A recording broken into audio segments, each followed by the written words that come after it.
Well, President Trump is back at the White House after meeting with Russian President Vladimir Putin in Alaska last week. And now today, Ukrainian President Volodymyr Zelenskyy and other European leaders met with Trump as they search for an end to the war. Julie Sirkin has the latest from Washington.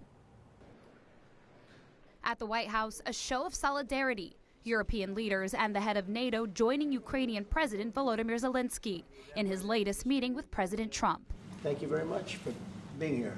It's the next step as the president pushes for an end to Russia's war against Ukraine, now in its fourth year. The goal? Getting Zelenskyy and President Vladimir Putin to meet face to face. I think if everything works out well today, we'll have a trilat, and I think there will be a reasonable chance of ending the war when we do that.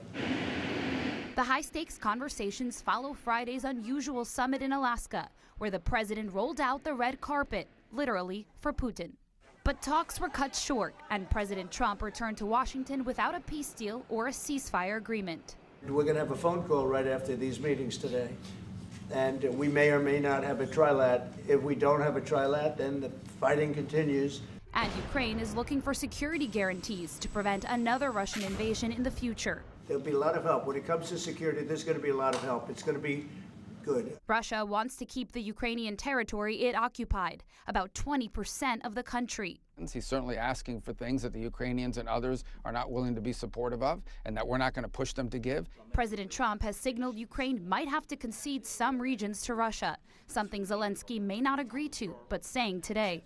We need to stop this war, to stop Russia, and we need support American and European partners. We will do our best for this. It was Zelenskyy's first visit to the White House since February's contentious Oval Office meeting. You don't have the cards right now. Now, both sides hoping for a smoother relationship, which leads to peace. In Washington, Julie Sirkin, NBC News.